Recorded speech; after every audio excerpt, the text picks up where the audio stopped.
Well Otago fans, तो आज हम बात करने वाले हैं टिबेट के सेकंड एपिसोड के बारे में। लेकिन उससे पहले पिछले एपिसोड का एक छोटा सा रिकैप। तो अब तक हमने देखा कि किंग रे अपनी दुनिया में रहस्यमय तरीके से मारा जाता है, लेकिन मरने से पहले वो एक नई दुनिया में रीइंकारनेट होता है जहाँ उसका नाम आर्थर रखा जाता है। आर्थर छोटी उम्र में ही नॉलेज को गेन करना शुरू कर देता है, क्योंकि उसका मानना था नॉलेज ही वेपन है। एक दिन वो बुक पढ़ते पढ़ते एक्सपेरिमेंट करता है, जिसके कारण उसके घर का आधा हिस्सा ही उड़ जाता है। और अब आगे हमें किंग ग्रे की पास्ट लाइफ का एक सीन दिखाया जाता है, जहाँ किंग ग्रे के सोल्जर्स एक आदमी को पकड़ कर रखते हैं, क्योंकि उसने राजा को मारने की साजिश की थी और उसे मौत की सजा मिलने वाली थी। वहाँ पे उसकी फैमिली को भी लाया गया था, जिस पर वो आदमी गिड़गिड़ाते हुए कहता है, हाँ ये सच है कि मैंने आपको मारने की कोशिश की, लेकिन इसमें मेरे फैमिली की कोई गलती नहीं है, तो प्लीज आप इन्हें जाने दीजिए।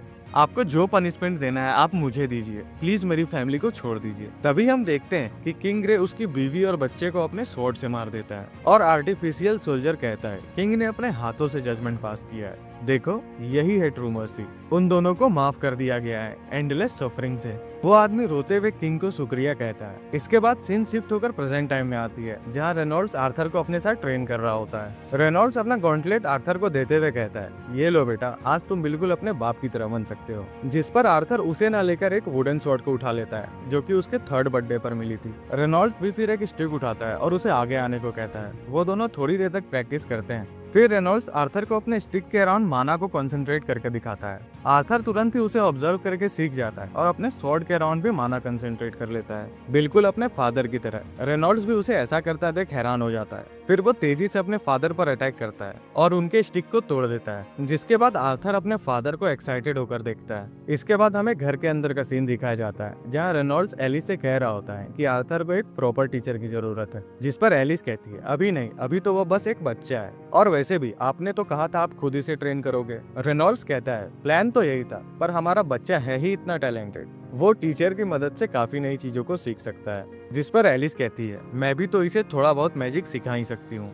रेनॉल्ड्स कहता है, तुम्हारा मैजिक खास है, और तो और देखो इसने क्या किया, मैंने स्टिक के अराउंड माना को कंसंट्रेट किया था और इसने इसे आसानी से कट कर दिया, वो भी बस 4 साल के बच्चे ने। एलिस को यकीन नहीं हो रहा होता। रेनॉल्ड्स कहता है, यही बेस्ट है, हमें इसे किसी अच्छे टीचर के पास भेजना ही होगा। लेकिन माँ तो माँ होती है। एलिस आर्थर को पकड़ते हुए कहती है, मैं इसे अभी कहीं नहीं जाने दे सकती, ये तो बस एक छोटा सा बच्चा है। रेनॉल्ड्स उसे समझाते हुए कहता है, कम से कम तुम इसके फ्यूचर के बारे में तो सोचो, ये आगे चलकर काफी चीजें हासिल कर सकता है। वो दोनों ऐसे ही बहस कर रहे होते हैं, तभी आर्थर सोचता है, इमोशंस भी क्या चीज है, ये हमारे सोचने की क्षमता को भी सीमित कर देती है। तभी आर्थर बोल पड़ता है, क्यों ना आप लोग भी मेरे साथ चलो। जिसे सुन वो दोनों एक दूसरे की तरफ देखते हैं और कहते हैं, हमारा बच्चा कितना तेज है, और पूरी एक्साइटमेंट के साथ पैकिंग करना शुरू कर देते हैं। इसके बाद हमें अगले दिन का सीन दिखाया जाता है, जहाँ एक पार्टी के 5 मेंबर्स इन तीनों को लेने आए हुए हैं। रेनॉल्ड्स आर्थर को उन सभी से मिलवाता है। उनमें से एक बंदा, जिसका नाम एडम है, वो आर्थर से कहता है, हम पहले भी मिल चुके हैं, लेकिन शायद तुम्हें वो पल याद नहीं होगा, क्योंकि उस टाइम तुम बहुत छोटे थे।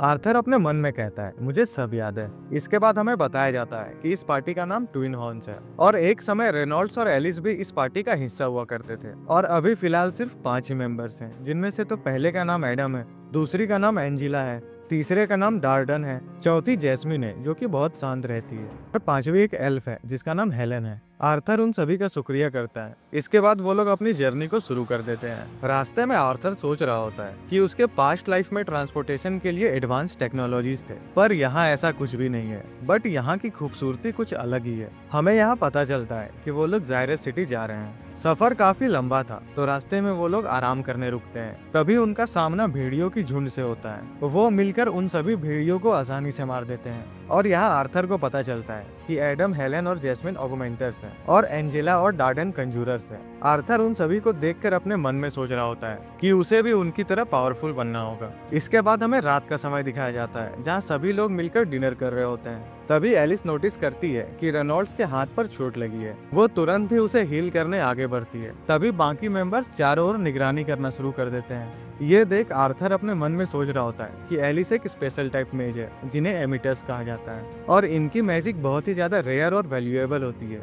इनकी पावर इन्हें बहुत ही सोच समझ कर यूज करनी पड़ती है क्योंकि पता नहीं कब इन पर अटैक करके कोई इन्हें बंदी बना ले। और यही वजह थी कि एलिस और आर्थर शहर से बहुत दूर रहते थे। इसके बाद हम देखते हैं एडम रेनॉल्ड्स से कहता है कि उसे सोने से पहले कुछ एक्सरसाइज करना है, तो क्या वो आर्थर को अपने साथ ले जा सकता है। वो मान जाता है। इसके बाद आर्थर और एडम लड़ाई के लिए तैयार हो जाते हैं। आर्थर अपने मन में सोच रहा होता है ये सब चीजें ठीक तो हैं, पर क्या ये भूल गए कि मैं अभी बस 4 साल का बच्चा हूँ और मुझे नहीं लगता कि ये कोई आसान एक्सरसाइज होने वाली है, क्योंकि एडम को देखकर ही लग रहा है कि वो फाइट के लिए कितना एक्साइटेड है। फिर वो दोनों फाइट के लिए तैयार हो जाते हैं और अपने वेपन के ऊपर माना इंचेंट कर देते हैं। आर्थर के पास बस एक छोटी सी वुडन स्वॉर्ड होती है और वहीं एडम के पास उसकी स्पेयर, पर वो उनके ऊपर कपड़ा बांध देता है ताकि आर्थर को चोट ना लगे।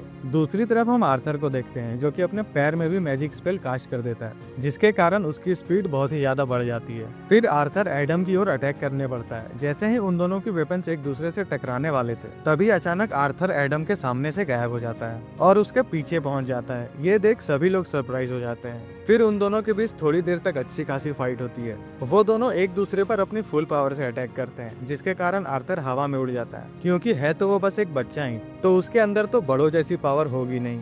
तभी एंजिला अपने मैजिकल एबिलिटीज की मदद से आर्थर को जमीन में गिरने से बचा लेती है। फिर हम देखते हैं कि बाकी के सभी मेंबर्स एडम को डांट रहे होते हैं क्योंकि उसने बच्चे से लड़ने के लिए अपनी फुल पोटेंशियल का यूज कर दिया था। इसके बाद हम देखते हैं कि जैस्मिन आर्थर के पास आती है और उससे पूछती है कि वो उसने कैसे किया। उसकी आंखों को देखकर आर्थर समझ जाता है कि बिना सीखे ये उसे छोड़ने वाली नहीं है। फिर हमें अगले दिन का सीन दिखाया जाता है जहाँ पूरी टीम सफर के लिए आगे बढ़ने लगती है और सफर के दौरान ही आर्थर पूरी टीम के साथ ट्रेनिंग करता है। साथ ही वो अपनी पुरानी जिंदगी की कुछ नॉलेज भी शेयर करता है। वो जैस्मिन को भी वो स्पेल सिखा देता है जिससे कि वो तेज भाग सके। इसके बाद हम देखते हैं कि जैस्मिन आर्थर को एक डैगर देती है और उससे कहती है कि कुछ दिनों पहले तुम्हारा जन्मदिन था, तो ये गिफ्ट मेरी तरफ से। जैस्मिन आर्थर को बताती है कि इस डैगर में एक रोप अटैच्ड है। उन दोनों को देख बाकी के टीम मेंबर सोचते हैं कि जैस्मिन कब से इतनी दयालु हो गई, वो तो किसी से ढंग से बात भी नहीं करती। जिस पर एलिस कहती है मेरा बच्चा है ही इतना क्यूट कि कोई उसकी चार्म से बच नहीं सकता। इसके बाद हम देखते हैं कि वो लोग अपनी जर्नी को कंटिन्यू करते हैं, लेकिन तभी आर्थर नोटिस करता है कि उसकी माँ की तबीयत कुछ ठीक नहीं है।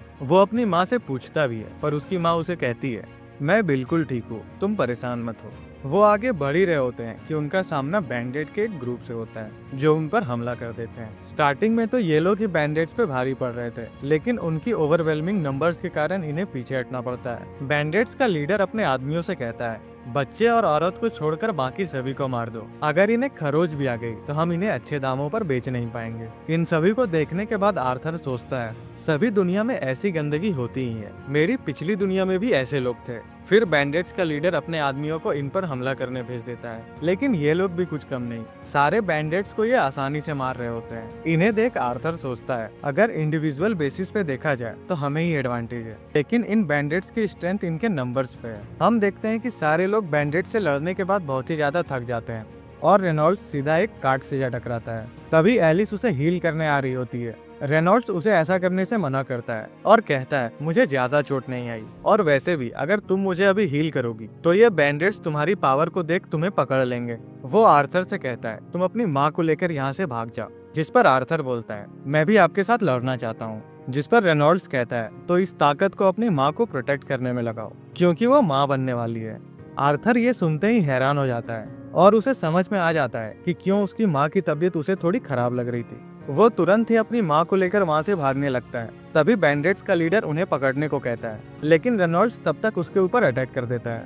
हम देखते हैं कि 2 बैंडेड्स उनके रास्ते के आगे आ जाते हैं, तो जैस्मिन और एडम उन्हें उनके रास्ते से हटा देते हैं और उन दोनों को वहाँ से भागने को कहते हैं। भागते भागते उसे अपनी पिछली लाइफ का एक फ्लैशबैक याद आता है, जहाँ एक आदमी अपने बीवी और बच्चे को छोड़ देने की भीख मांग रहा था, लेकिन आर्थर ने उन सभी को मार दिया था। और आज देखो आर्थर अपने परिवार को बचाने के लिए भाग रहा है, शायद इसे ही कर्मा कहते हैं। आर्थर अपनी माँ को लेकर भाग ही रहा होता है कि तभी एक मेज पीछे से उन पर अटैक कर देता है। अपनी माँ को बचाने के लिए आर्थर वो अटैक खुद पे ले लेता है, जिसके कारण वो खाई में गिरने लगता है। लेकिन गिरते गिरते वो सोचता है कि मैं इस मेज को भी अपने साथ ले जाऊंगा, और अपने डैगर में लगी रस्सी की मदद से उसे भी खींच लेता है। डार्डन और एंजिला उसे बचाने की कोशिश करते हैं, लेकिन बचा नहीं पाते। आर्थर गिरते गिरते सोच रहा होता है कि अब मुझे पता चला उस आदमी पर क्या बीत रही होगी जब उसकी आंखों के सामने ही मैंने उसके बीवी और बच्चों को मार दिया था, और इस लाइफ में मैं किसी का बड़ा भाई भी बनने वाला था। ये सोचते सोचते उसकी आंखों में आंसू आ जाते हैं। और अब हम देखते हैं उतनी ऊंचाई से गिरने के बाद भी आर्थर अभी तक मरा नहीं था।